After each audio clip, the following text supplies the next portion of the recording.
Good evening, everybody. My name is Johan Kuchelenberg, and I'll be hosting the webinar this evening. I guess for some of you, it's a good afternoon. Those further west, for those on Central African time, it's a good evening. So, thank you for joining us for this webinar on the topic Become a Pro in Problem Solving. We hope to share with you some of our experiences and some of our learnings, and hopefully that will enable you to deal with the challenges of problem solving in your organizations. So let's start the session by looking at what is a problem. The Concise Oxford Dictionary of 1995 defines a problem as a doubtful or difficult matter requiring a solution, or something hard to understand or accomplish or deal with. Let's be a bit more practical about it. A problem is any deviation from the standard. Or, put differently, a problem is a gap between actual and desired conditions. And I'd like to work with this last, more practical definition when we go through the rest of the webinar.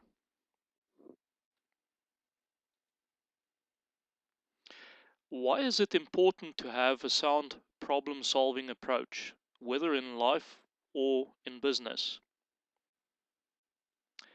A sound problem solving approach provides a common understanding of the problem.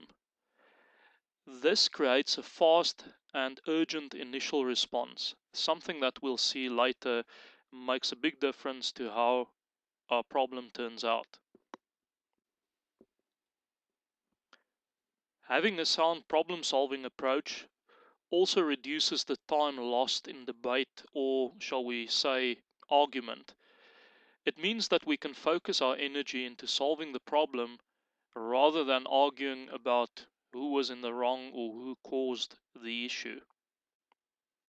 Lastly, having a sound problem solving approach reduces the chance of recurring problems. It means that we can focus on implementing both corrective and preventative measures.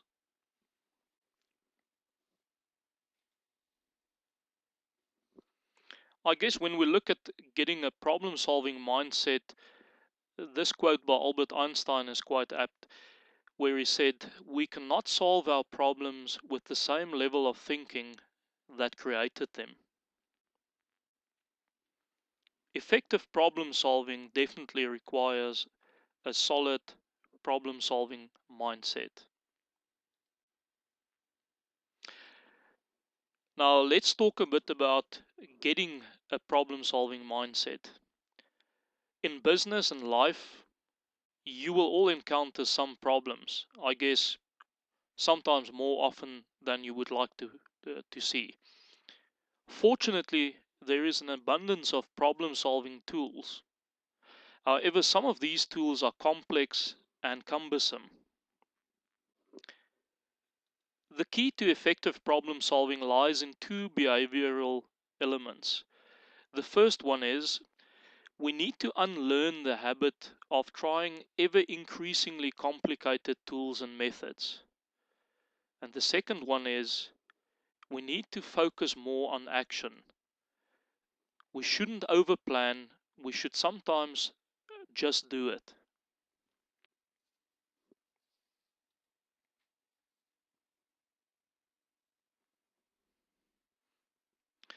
Achieving success in problem solving requires the right approach to problems. So let's discuss approaching problems to achieve success. Let's start that by a question. Does your organization encourage and support effective problem solving? Effective problem solving requires a stimulating and a supportive environment. Our environment can be conducive for problem solving, or it can work against problem solving, and that environment is affected by, or whether it's conducive to problem solving, is affected by the following three things. Firstly, the organization's policies and procedures. Are we too bureaucratic when it comes to dealing with issues, or do we create an environment with our policies and procedures that enables our team members to effectively become involved in problem solving? The second one is management style. Quite often, we do not allow people the freedom and the empowerment to become involved in problem solving, and their management style can make a big difference in whether the environment is conducive or not. And lastly, our physical environment. Do we equip our team members with the right tools to do problem solving? Do we create an environment, a physical environment that makes it comfortable for them to be creative and innovative? All of those things affect whether our environment is conducive to problem solving or not. To achieve success, we really need to create an environment that will foster a problem solving culture.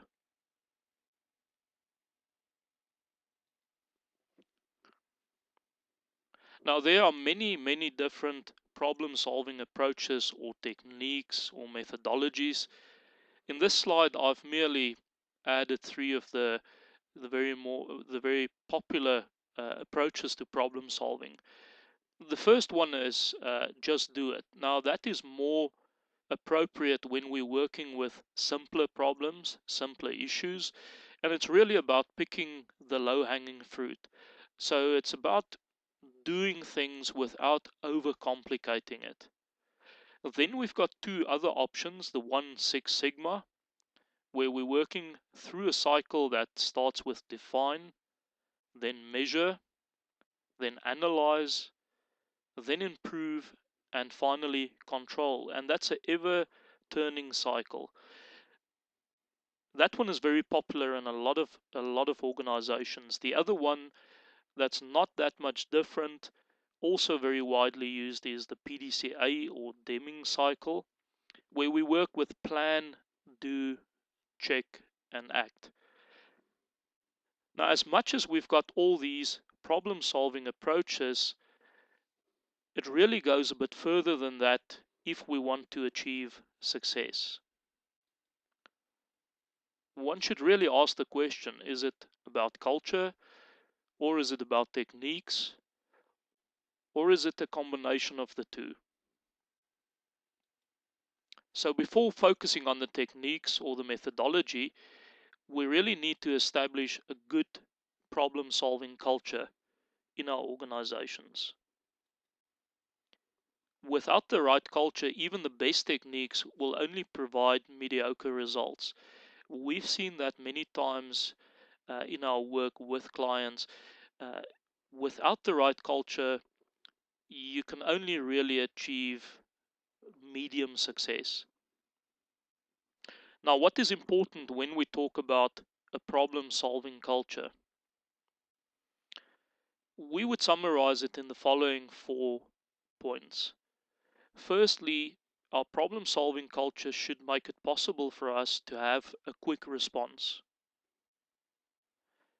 The second point is having people involvement, involving our staff members and our team members when we do problem solving. The third important requirement is ownership and responsibility. That goes hand in hand with people empowerment. People empowerment and people involvement automatically requires that we take ownership and responsibility for our decisions and our actions. And lastly, a culture of problem solving should allow for creativity and innovation within our teams. In A2C, Adapt to Change, the company that I represent, we've defined the 3IV concept, and that's really something that we're using a lot with our clients to change their problem-solving culture. And it's based on the Japanese Sangen Shugi behavior. Now let's look in normal English what I'm talking about.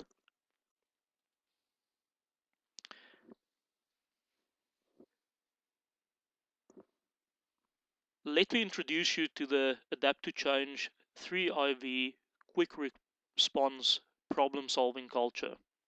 Now, the 3IV concept is to embed a quick response problem solving culture within our teams. We should never overcomplicate improvements or problem solving. So let's explore a concept that will equip us to take simple action everywhere in our organization. I must admit there are different versions of this. We work with what we call the 3IV concept, but there are certainly other alternatives to this as well.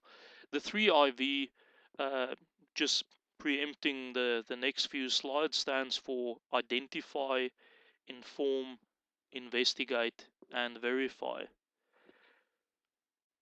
Now, let me make it clear the 3IV concept to problem solving or creating a problem solving culture is not a tool, and it's definitely not a system. It is, however, all about actions and attitudes.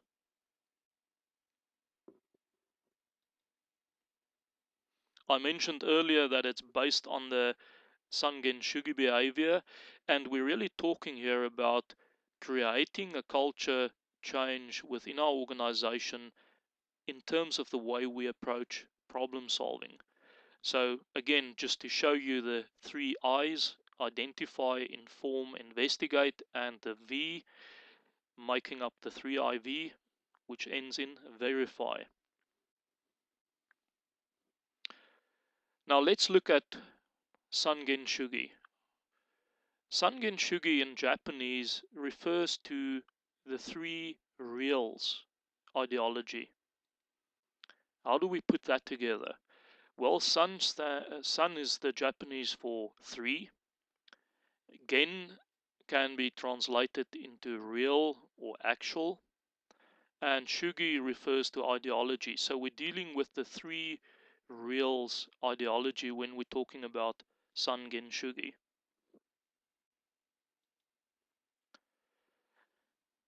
Now, in order to solve problems, in order to implement improvements in our businesses, we need to adopt this kind of behavior all the way from top management down to the most junior levels throughout the business. To understand what is behind the issues we face or behind the problems we face, we need to pay attention to 3 things. And they refer to the 3 reals that we discussed at the top of this slide. The first one is the real place, or very commonly known as the Genba or the Gemba. The second one is the real parts, or in Japanese Genbutsu. And the last one is reality, or in Japanese Genjutsu. Now let's look at how we apply this 3IV loop when we look at problem solving. I've mentioned already that it starts with involving all levels in the organization. So this is certainly not only a management approach, it should filter throughout our business at all the levels. Okay, so let's look at each of the 3 reals, starting with the real place or the Genba.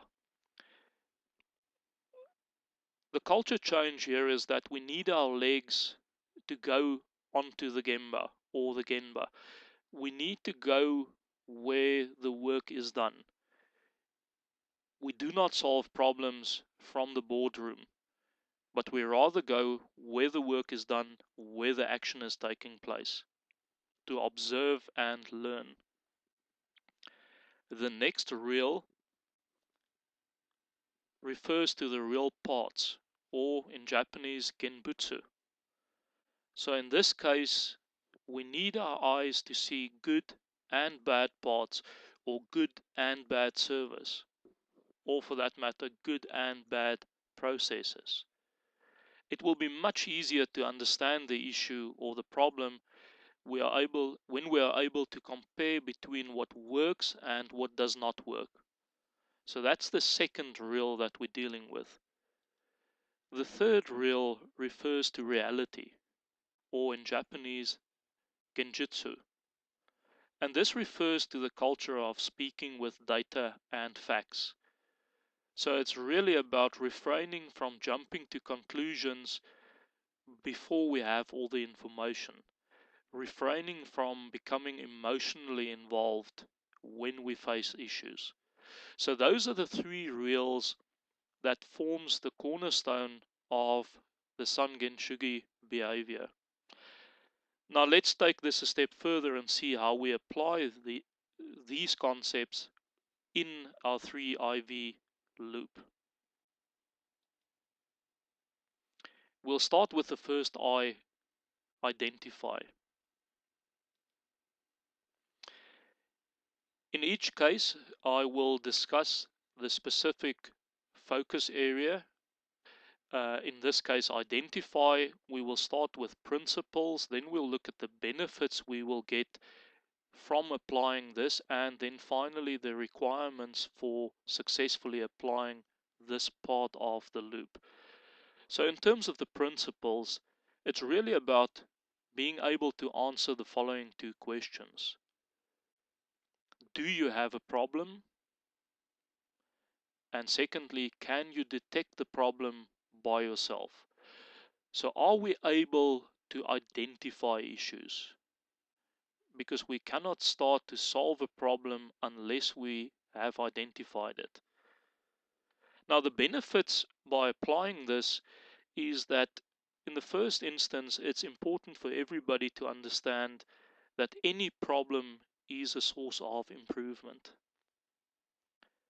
In this case, it's important that we create a culture where issues and problems are not hidden. We should really, to put it the way one company put it, we should really celebrate when identifying problems because we've just uncovered an opportunity for improvement. The other benefits that come with this principle is that it encourages responsibility and accountability. So when our team members are able to detect the problems and issues by themselves, it automatically enables them to take responsibility and to take accountability for dealing with that challenge. And this leads us right into a very important thing: employee participation and employee empowerment. The requirements for this phase of the 3IV loop is that we use appropriate indicators to measure and detect issues. It's all about making things obvious, making abnormalities visible and making them obvious so that we can go to the next step of improving the situation.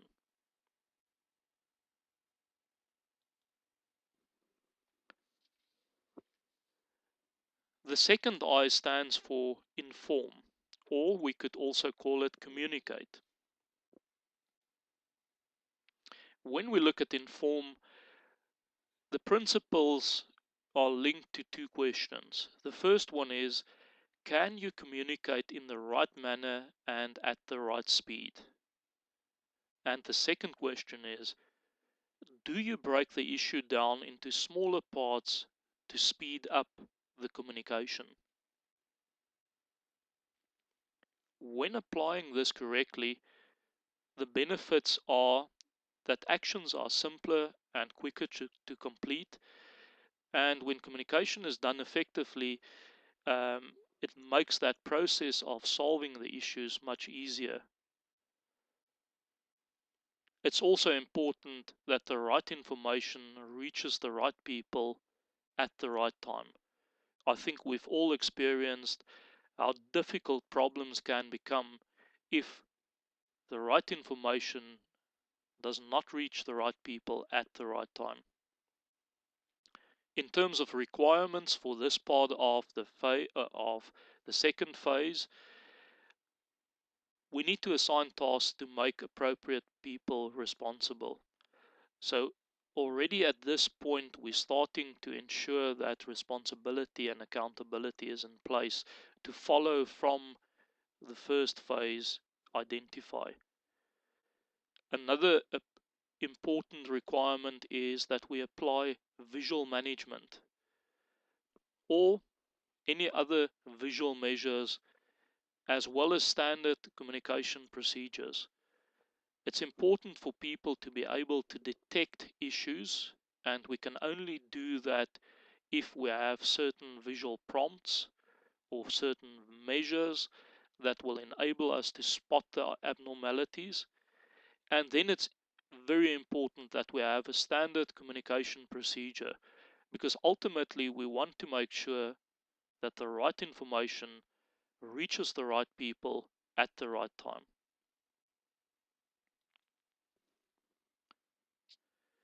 The third I is for investigate, or to use another word, analyze. The principles behind investigate can be summarized in 3 questions. Firstly, can you analyze your problem by yourself? You again see the golden thread of creating accountability and a sense of employee empowerment, making sure that people can take ownership for dealing with challenges. The second question is, can you compare good versus bad parts, or good versus bad service, or good versus bad processes? And then thirdly, do you challenge deviations? When we look at the benefits, if we do this correctly, we will be able to find the root causes of the problem, so we will not be wasting time on only addressing the symptoms of the challenge. It's important that we only work with facts and data, and it's important in doing that to avoid making emotionally driven decisions. Again, we've all experienced situations where problems became difficult to solve because emotions got in the way. Now, to successfully go through this third phase called investigate, we have the following requirements. We should use something like the PDCA or similar methodology, plan, do, check, and act. And we should determine the root cause by applying any one of a number of methodologies. A simple method is the 5 why, where we ask the question why to uncover why certain things became an issue. But there could also be other tools such as a root cause analysis or a fishbone diagram. The other thing that we strongly recommend is to have what we call a daily quality meeting with your teams. And that's really a short meeting, no more than 10 or 15 minutes at the workplace, to coach your team on problem solving and to establish that problem solving culture. You would be amazed at the amount of time you save once you've embedded that culture within your team in your workplace.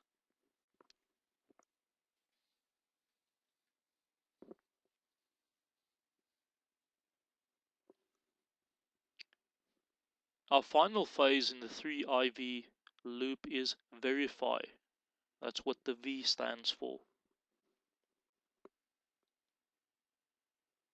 The principles for verify can be summarized with the following 2 questions. Can you verify the solution by yourself on the Gemba, or put differently, in the workplace, in the area where you work? And do you learn from your experience during the process. In terms of benefits, suitable solutions, when we find them, will avoid a recurrence of the issues. So we would not have only addressed the symptoms, but the real root cause of the problem.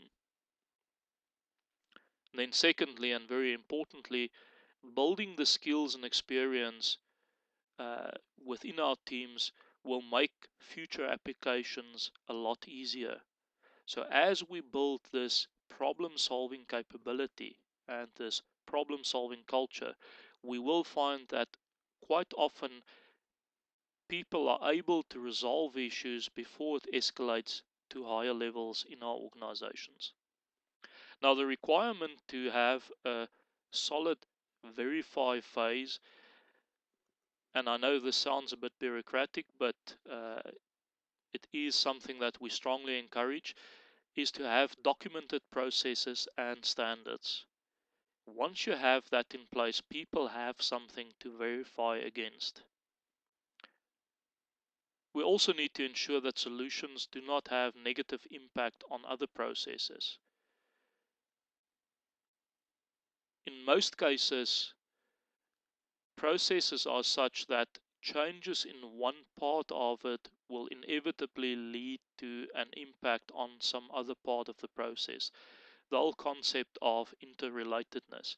So whenever we come up with solutions to problems, it's very important to ensure that we're not negatively impacting something else. The last thing we want is to create a bigger problem during solving a smaller problem. The last thing, and we quite often find that clients miss out on this nice opportunity, is to make sure that we transfer our improvements to other areas within our business.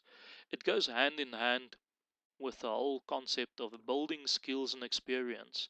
So, and learning through the experience of solving problems. So those are the cornerstones of the 3IV loop. You will remember that I mentioned the use of the PDCA cycle. Now, one could use other techniques as well, but we favor the PDCA cycle due to its simplicity. Intuitively, it's easy for people to pick up on it. So, especially during the investigate phase of the 3IV loop, the PDCA cycle is very useful.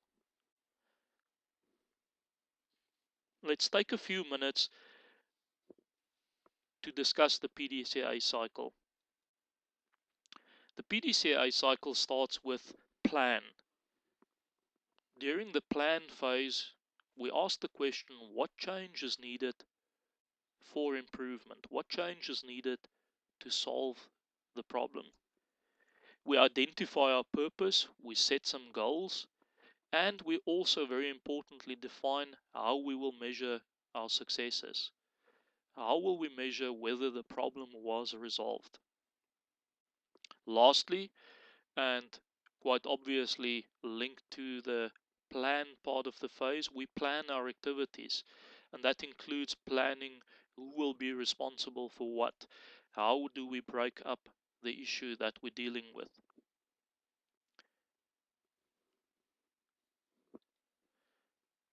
Again, referring back to somebody that knew all about solving problems, Albert Einstein said, and this relates to formulating a problem, which is really part of the plan phase, the formulation of a problem is often more essential than its solution, which may be merely a matter of mathematical or experimental skill. So, although we caution against over planning, and you'll remember that I mentioned it earlier in the presentation, the planning phase is still very important for rapid problem resolution. Let's look at this diagram to explain what I mean. If we use typical quick planning, which in a lot of cases equals no planning, We often take very long to solve a problem. So if we look at the time line at the bottom of the diagram, if we go through the PDCA, the Plan, Do, Check, Act, we will see the red line indicating a certain period of time lapsing from identifying the issue until it's resolved. If we focus on the first part of the process, plan, and we take some time to plan, and here I don't mean that we ignore the other phases, but if we start correctly, if we lay the right foundation in doing proper planning, let's look at the result of that. If we slow down and plan more thoroughly, we will reduce the time for the do, the check, and the act phases, as shown at the bottom of the diagram in green. Now this will reduce the overall time to resolve our problem, as can be seen by the green arrow on the timeline.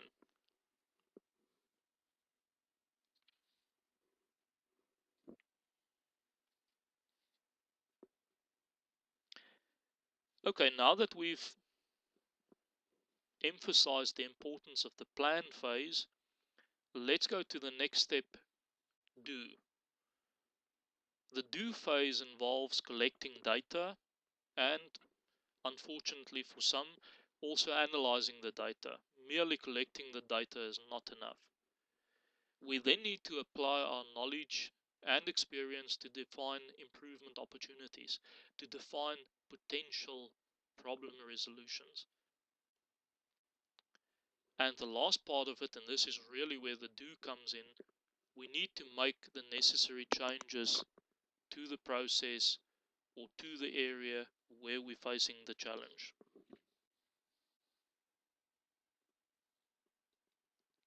After completing the do phase of the PDCA cycle, we get to check. Now in the check phase, we monitor the outcomes and evaluate the results. And it's really about asking two questions. Firstly, did the improvements occur?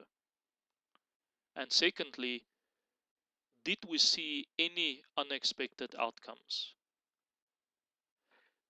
We touched on it earlier where we mentioned the interrelatedness in processes, or the interrelatedness in different parts of our business.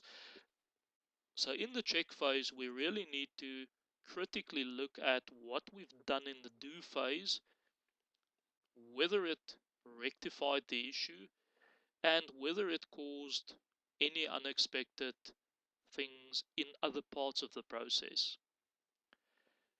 Even at this point, we should start to look for potential new opportunities for further improvements.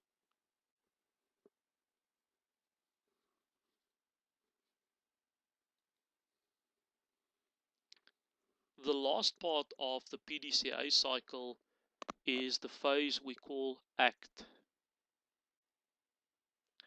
In this phase, we focus on integrating the lessons that we've learned from the previous steps, especially the lessons learned during the check phase.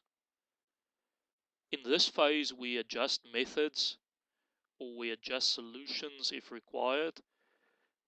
If we recognize potential issues or if we got unexpected results, we will have to make some adjustments. In some cases, they call this phase adjust instead of act. We prefer to call it act because that is the standard definition, but one should be big enough to do an adjustment if the result was not as expected. When the result was good and when everything worked out well, it's important in this phase to make the changes permanent and to standardize. Part of making the changes permanent and to standardize is also to apply those improvements in other applicable parts of the process or our business. Lastly, and I think quite often we miss again the opportunity, to benefit even further. In the act phase of our PDCA cycle, we should really pay a lot of attention to identifying new opportunities to further improve. And as you can see, it's a never ending cycle. We then simply repeat the process. Again, go through plan, go through the do part, check for any unexpected results, check if we got the results that we intended, and then adjust if required or make permanent and standardize. This is also the same approach we use when working with continuous improvement implementation. Now, there is, as I've mentioned, a multitude of problem solving tools, and I want to highlight a few of them. And I think it's advisable to obtain knowledge of some of these tools to enhance your overall problem solving skills. Keep in mind that these tools are not silver bullets. Uh, any one of these tools by themselves will not be the final answer to every problem that you'll face in future. What it will do is it will fill your toolbox with different tools to be used in different circumstances to make your problem solving process more efficient and more effective. The first tool that I strongly encourage people to get familiar with is root cause analysis. Now, in this tool, the purpose is to identify the origin or the cause of a problem. Now, these causes could be physical causes, it could be human causes, it could be organizational causes, which could include things like processes, systems, and policies. So, what you can see is we're really looking at a holistic view and trying to identify the actual root cause instead of trying to work with symptoms. Another simpler method to also get to the root cause, and fair enough, in some complex cases, the 5 why approach will not be the most suitable, but for many applications, merely asking the question why repeatedly will take us to the root cause of a problem.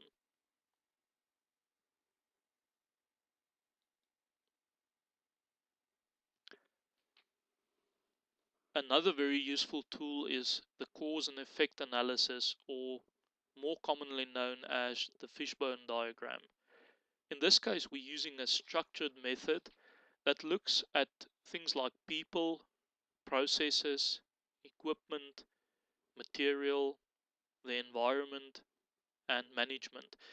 And again, it's really to get down to a thorough understanding of the problem and a thorough understanding of the root causes of a problem.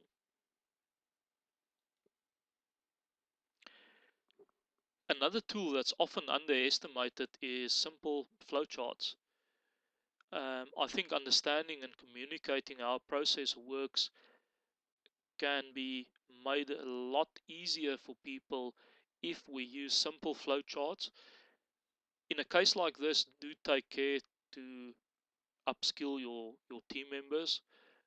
People are often intimidated by flowcharts purely because they've never been exposed to uh, some basic ideas around flowcharts. Once we take the time to explain to our teams the basics of flowcharting, you will find that they far more easily and far more rapidly grasp a process, and they can also use it by themselves when doing improvements in their own areas. The last one, which we quite enjoy working with, is the affinity diagrams, and that's really organizing ideas into common themes. Now, the intention of tonight's webinar is not to go into any of these tools in detail, but I'm highlighting them here to just give you a reference to use Google and understand how these things work. By learning how these tools function and how you can apply them in your problem solving approach, you will enhance your effectiveness and efficiency, and it really goes a long way in increasing the speed with which you can tackle problems. While we're on the topic of learning and continuous learning, at Adapt to Change, we've got an extensive range of training programs.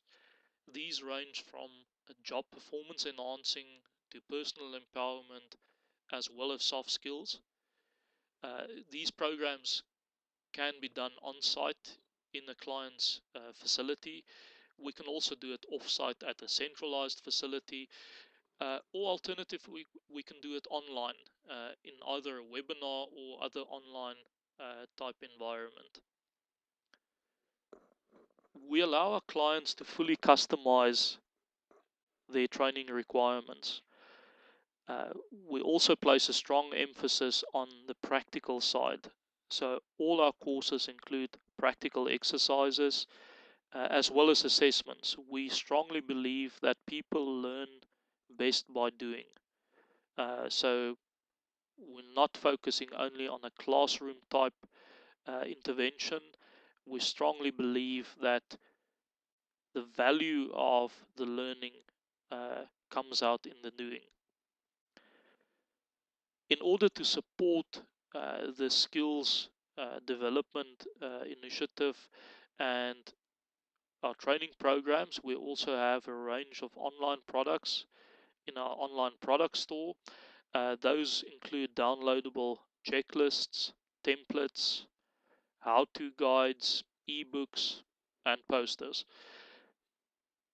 If you do not find what you need and you do not see it in our existing library, please feel free to let us know. We're constantly developing new material, and we would be happy to consider any specific requirements from our clients.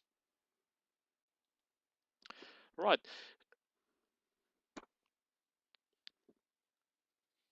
Let's look at the PDCA in a bit more of a practical situation. And in this case, I would like to link it to the Toyota business practice. Um, in their case, they also apply the PDCA, perhaps not in the same simplified format that I discussed it earlier, but now that we've got that as a reference, I think it might make it easier to understand how Toyota applies that principle. In the plan phase, they determine goals and targets. They determine methods for reaching the goals. So that's really about planning, and they engage in education and training of the teams. So it's really about developing and growing people's capability through problem solving. When moving to the do phase, it's about implementation of the proposed solution. So in that case, it's not um, that much different from the previous do phase. The check phase involves checking the effect of the implementation. So again, very similar to what we discussed earlier. And then finally, the act phase is about taking appropriate action, and then very importantly, learn and share learning and best practices. So they're really capitalizing on their problem solving methodology. Through this entire process, they ensure that the team members are equipped, that they learn from the processes, both from the successes as well as the failures. And they take that learning and turn it into best practices that can be applied throughout the organization. Okay, so when we look at it in a slightly more graphical format, the plan phase in their case consists of 5 steps. Firstly, they look at clarifying the problem. That's really understanding the root. Second step is breaking the problem into smaller pieces. You will remember when we discussed earlier the 3IV loop during the second phase where we talked about inform, we talked about breaking the problem into smaller pieces, also breaking sometimes the communication into smaller pieces. The third step is to set targets that will definitely be achievable. Now, in this case, we're not talking about setting easy targets, but it's about setting realistic targets that we have a high probability to achieve. The fourth step is to analyze thoroughly the root cause. And again, we've touched on a few tools you can use, things like the 5Y, or the fishbone diagram, or other root cause analysis techniques. Then, where Toyota deviates from the standard PDCA cycle, they include the fifth step under planning, and that is developing countermeasures, or put differently, developing potential solutions. All of that fits into the plan phase. The do phase is about taking those measures that were developed in step number 5 and seeing them through. We quite often fail in solving problems because we come up with potential solutions. We just never see them through, and then we often find ourselves surprised that we've not achieved a uh, resolution to the issue. So in Toyota, it's so important that they actually mention it as a separate step, and very much in an emphasized state, to see those countermeasures or potential solutions through to the end. Then the check phase, step number 7, they evaluate the results and the process. So that is exactly the same as the standard check phase, where we check if the problem was resolved, and we also check if any unexpected results occurred. Then lastly, act, the 8th step. They standardize these processes and successes, and they learn from failures. Often our problem solving cultures are not conducive to employee empowerment, they're not conducive to creativity and innovation, because we sometimes become very negative about failures. In the case of Toyota, as much as they celebrate and learn from successes, they also learn from their failures. And I think this is one thing that you can take out of this in your organizations. Do not underestimate the benefit of learning from those things that went wrong.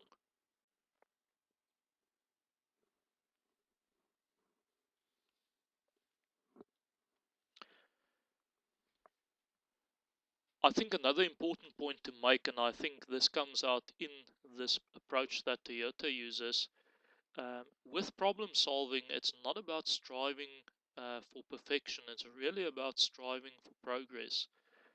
It's all about breaking the problem or the task into smaller, more manageable pieces. Now, when doing that, we can, if you follow on the diagram at the bottom, if we define our problem as the gap between the current state and the target, uh, that gap we mentioned earlier is the same as a problem or an issue. Now, instead of trying to reach or strive for perfection in a single step, we can break the problem into a lot of smaller steps, each with their own target. So the problem becomes more manageable, the problem becomes more digestible for our teams as well as ourselves.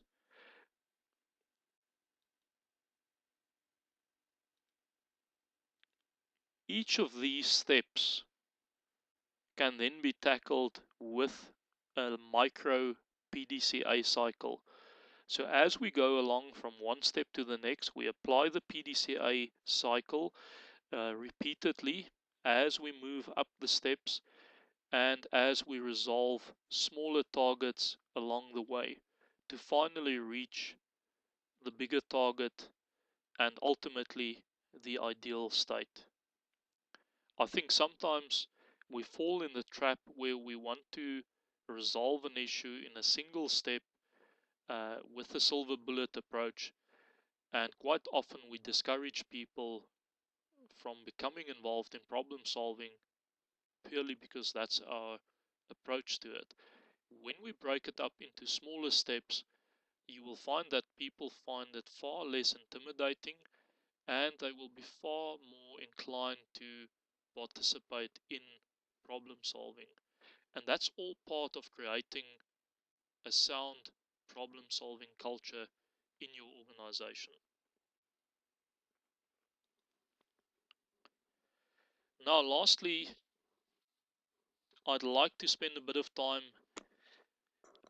on a very important part of the process, and that is turning problems into opportunities to excel. Quite often, we are very negatively inclined when it comes to facing problems, but we should really celebrate the identification of each and every problem in our organizations, because that immediately turns the problem into an opportunity to excel. So the first step there, and we should really make sure that we emphasize, and not only emphasize, but live this kind of principle, that every issue is an opportunity for improvement. It's very important that we, as managers and as business leaders, uh, take great care when finding somebody approaching us with a problem. Uh, I guess it's a good principle not to shoot the messenger. If we take a negative response or a negative approach when somebody in our team approaches us with a problem, we will immediately switch them off. And in a case like that, we're destroying this first principle that every issue is an opportunity for improvement.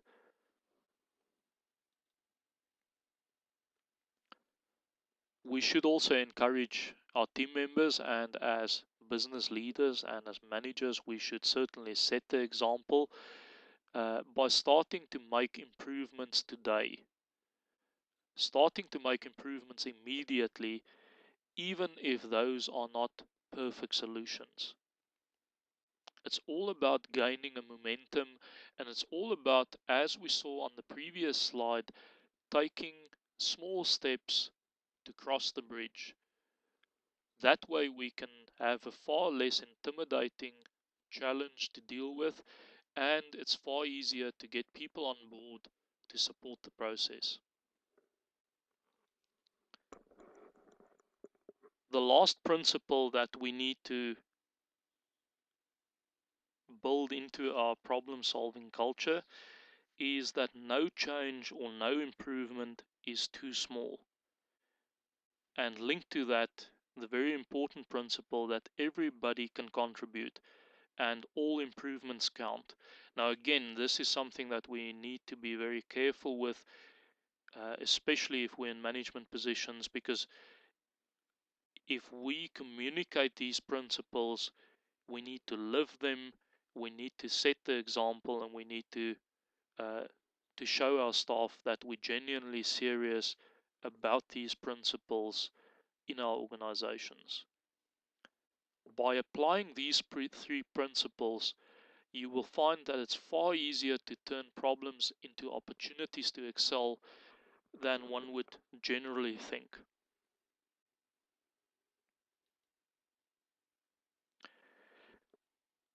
Now, with these principles in mind, I'd like to very briefly touch on some continuous improvement basics, because inherently, if we talk about solving problems and if we talk about using problems to achieve excellence in our organizations, we're automatically linking it to continuous improvement.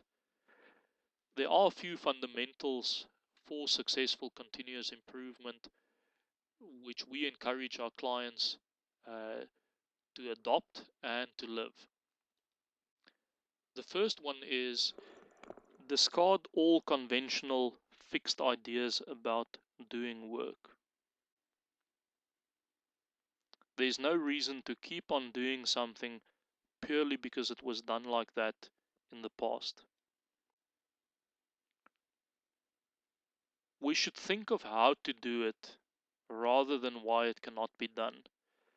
Quite often we spend so much time and effort on finding excuses why something cannot be done that if we applied the same energy and if we channeled into something constructive, we would be amazed at the results.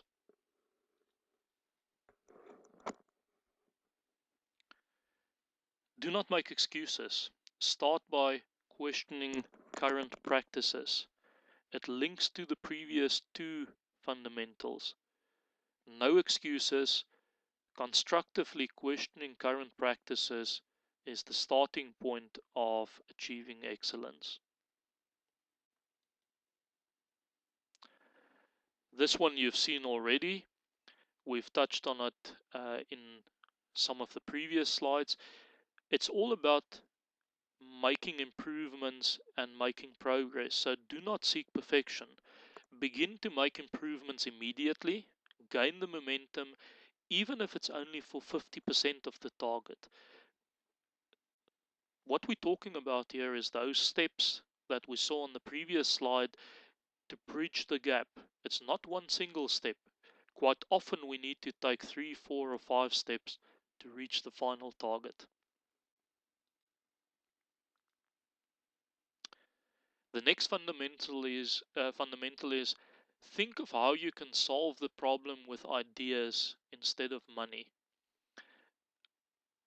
As much as some problems need to be solved with spending money, we should not fall in the trap of thinking that throwing money at problems will make them go away.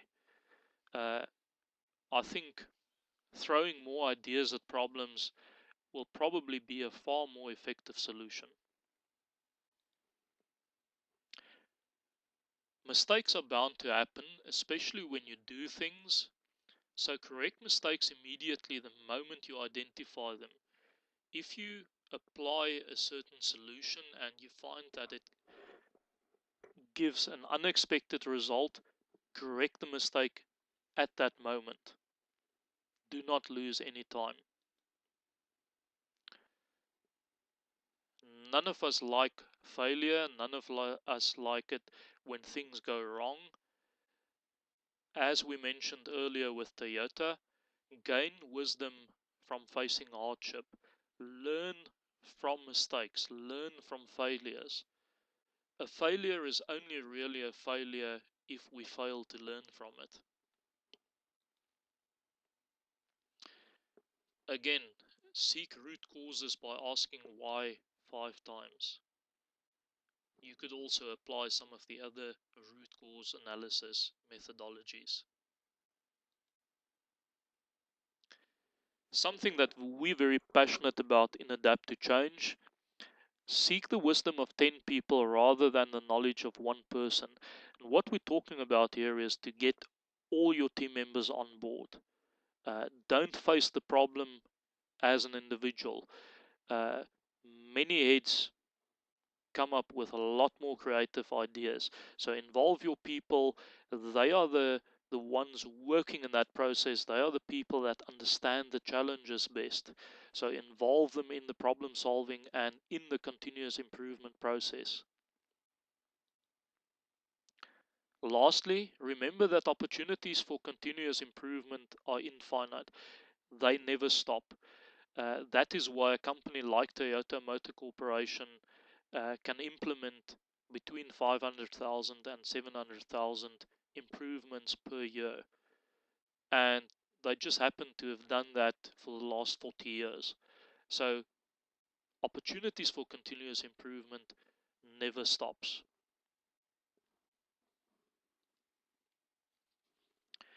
Now we've already said that when we try things, when we do, things can go wrong. So let's look at learning from bad experiences. What to do when things go wrong. And you will notice that I'm not saying if things go wrong, I'm saying when things go wrong, because trust me, they will. And that's not a pessimistic outlook. It's just that when you do things, when you try things, you're bound to make mistakes. So learning from bad experiences turns it into productive experiences uh, if we happen to get in the habit of turning failure into our improvement opportunities. So what do we do when things go wrong? Firstly, as managers and as business leaders, we need to set the example. I've mentioned that earlier. If we want to establish a sound problem solving culture, if we want to establish a strong continuous improvement culture, we need to set the example where we learn from failures, we don't give up when we hit the brick wall, we get up and we try again. The way we approach our staff will often tell them whether we genuinely believe in learning from failure. So do remember to set the example. The next step is to get people to focus on what went wrong and how we can fix it now, and not worry about who is wrong and who caused the issue. It's all about what went wrong and how we can fix it immediately. Apart from the corrective action that we mentioned now, we also need to focus on how we can prevent this issue from happening again. So both corrective and preventative measures are key to the process. Very importantly, no finger pointing. It's us against the problem, not us against each other.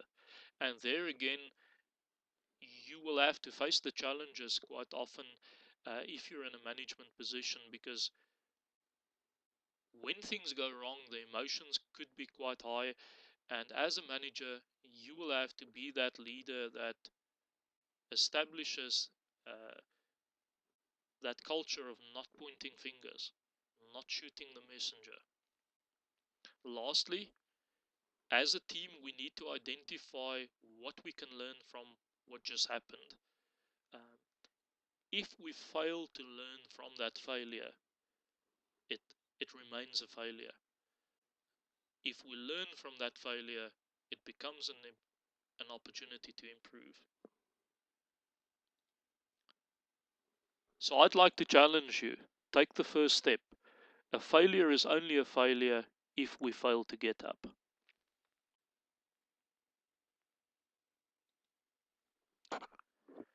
Okay, we've come towards the end of our session, so I'd like to do a very quick wrap up.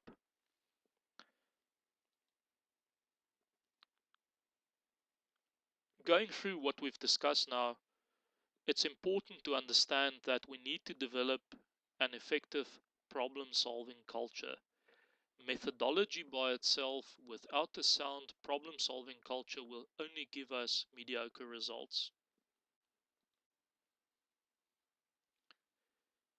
We need to create a system and an environment that makes issues or problems obvious.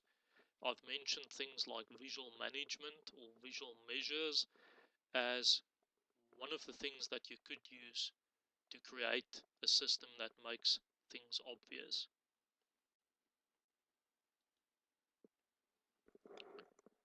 We should concentrate our efforts and focus on the most important issues.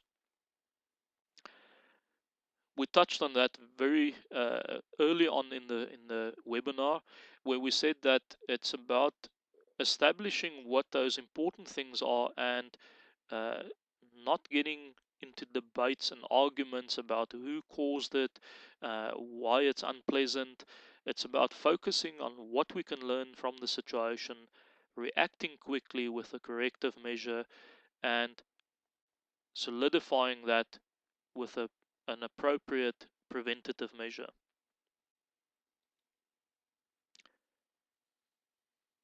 To be successful in problem solving, mobilize your entire team.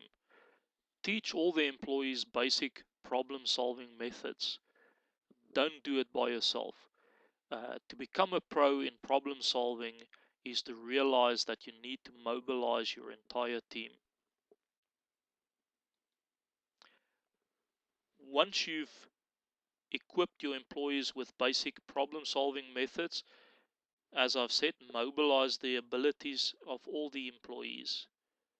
Focus on true employee empowerment, and you'll be amazed at the results. Ultimately, make everybody in the organization, from the very top to the very bottom, a problem solver. And finally, and I know this sounds strange, have fun while doing it.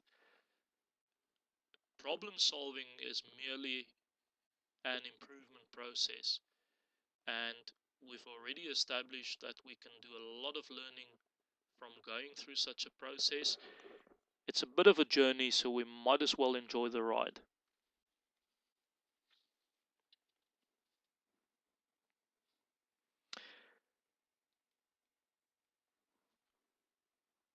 Just a short background on Adapt to Change. With more than 50 years experience, the continuous improvement and supply chain experts in our team at Adapt to Change are making businesses better. We are dedicated to transform, optimize, and empower organizations and the individuals that work within them to jointly work to the mutual success. For more information and regular updates on topics such as problem solving or continuous improvement, as well as things like supply chain optimization, please feel free to subscribe to our free monthly newsletter via our website. The information appears on the slide, or also feel free to join us on any one of the three social media platforms: Facebook, LinkedIn, and Twitter. You will find the buttons on our website at www.adapttochange.co.za. Here are a few examples of some of the products in our online store. I've mentioned already that we use this channel to support some of the initiatives in terms of knowledge transfer as well as improvement initiatives. So again, please feel free to visit our website www.adapttochange.co.za for more information.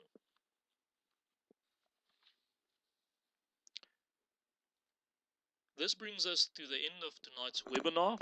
We sincerely hope that you've enjoyed the session and that you've gained some ideas to take your problem solving skills to the next level. If you have any questions or feedback, please contact us via email at info@adapttochange.co.za, or alternatively complete the contact us form on our website, again at www.adapttochange.co.za. On behalf of the Adapt to Change team, I would like to wish you a wonderful evening or a wonderful afternoon for those in further west. Um, we really hope that you find the information that we've shared useful, and we wish you well on your problem solving endeavors. Have a great evening and goodbye.